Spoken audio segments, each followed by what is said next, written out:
नमस्कार, मैं हूं मनीष शर्मा। आप देखना शुरू कर दिए हैं यंगिस्तान टॉक। 90 के दशक का अजमेर।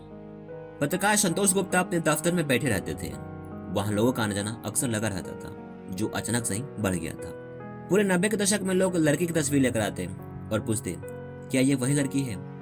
दरअसल वह ऐसे लोग होते थे जिनकी शादी होने वाली होती थी और वे सबसे पहले इस बात की पुष्टि करना चाहते थे कि कहीं उनकी होने वाली पत्नी बलात्कार का शिकार तो नहीं हुई है। इस कहानी में अजमेर है, चिश्ती है, रेप है और ब्लैकमेलिंग है। संतोष गुप्ता ने इस केस का खुलासा अप्रैल 1992 में किया था। उन्होंने लड़कियों पर हुए अत्याचार की व्यथा को देश के सम्मुख रखा था। संतोष गुप्ता द्वारा अजमेर रेप कांड का भंडाफोड़ किए जाने के बाद से लेकर यह केस पूरे 90 के दशक तक चला था। उस समय भले इंटरनेट नहीं था, लेकिन इस रेप और ब्लैकमेलिंग की खबरें लोगों के बीच आग की तरह फैली थी। वो कौन लोग थे जिन्होंने इस शहर पर दाग लगाया था? आखिर वो कौन लोग थे? ये वही लोग थे जिन पर सूफी फकीर कहे जाने वाले ख्वाजा मोइनुद्दीन चिश्ती दरगाह की देखरेख की जिम्मेदारी थी। ये वही लोग थे जो खुद को चिश्ती का वंशज मानते थे। उन पर हाथ डालने से पहले प्रशासन को भी सोचना पड़ता था। ये यही के लोग थे, खादिम थे, प्रभावशाली थे, अमीर थे और सफेद पोश थे। वे अपराधी नहीं दिखते थे, वे समाज सेवी के कलेवर में थे। कुल 8 लोगों के खिलाफ शुरुआत में मामला दर्ज किया गया। इसके बाद जांच हुई और 18 आरोपित निकले। फारूक चिश्ती नाम के आदमी ने सबसे पहले सोफिया स्कूल के एक लड़की को प्रेम जाल में फंसाया। लड़की की असली तस्वीरें खींच ली। बाद में इस फोटो के जरिए उस लड़की को ब्लैकमेल करके रेप किया और उससे अपने सहेलियों को उस फार्म हाउस में बुलाने को कहा। दरअसल ये सारी घटनाएं एक फार्म हाउस में हुआ करता था। लड़कियों को फार्म हाउस में बुलाकर रेप किया जाता। रेप के वक्त उनकी नंगी और अश्लील तस्वीरें खींच ली जाती थी। मजहबी ठेकेदार के वेश में रह रहे दरिंदों ने यही तरीका अपनाया था। किसी युवती को अपने जाल में फंसाओ, उससे संबंध बनाओ और उसकी नंगी और आपत्तिजनक तस्वीरें ले लो। फिर उसका प्रयोग करके उसके किसी दोस्त को फंसाओ, फिर उसके साथ ऐसा करो और फिर उसके किसी दोस्त के साथ। यही उस गैंग का तरीका था। यह भी कहा जाता है कि स्कूल की इन लड़कियों के साथ रेप करने में नेता, सरकारी अधिकारी भी शामिल थे। इस स्कैंडल का मास्टरमाइंड थे फारूक चिश्ती, नफीस चिश्ती और अनवर चिश्ती। ये तीनों ही यूथ कांग्रेस के लीडर थे। फारूक प्रेसिडेंट पोस्ट पर था। इन लोगों की पहुंच दरगाह के खादिम यानी केयरटेकर्स तक भी थी।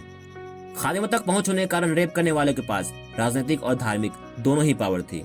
रेप की शिकार लड़कियां ज्यादातर हिंदू परिवारों से थी और ये कोई आम लड़कियां नहीं थी।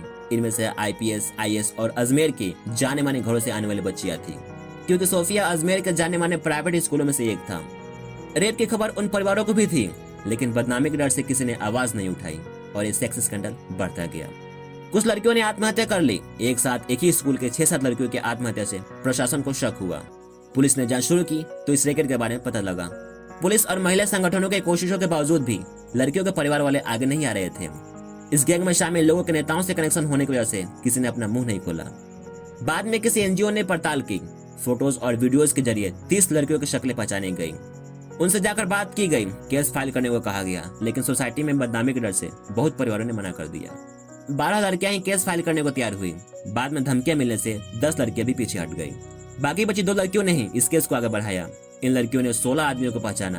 11 लोगों को पुलिस ने अरेस्ट किया। केस का पहला जजमेंट आया 6 साल बाद।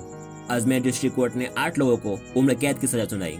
इसी बीच फारूक चिश्ती ने अपना मेंटल बैलेंस खो दिया, जिसकी वजह से उसकी ट्रायल पेंडिंग हो गई।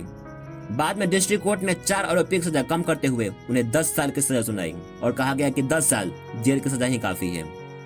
वकायदा राजस्थान गवर्नमेंट ने सुप्रीम कोर्ट में इस 10 साल की सजा के खिलाफ अपील लगा दी, लेकिन सुप्रीम कोर्ट ने इसको खारिज कर दिया।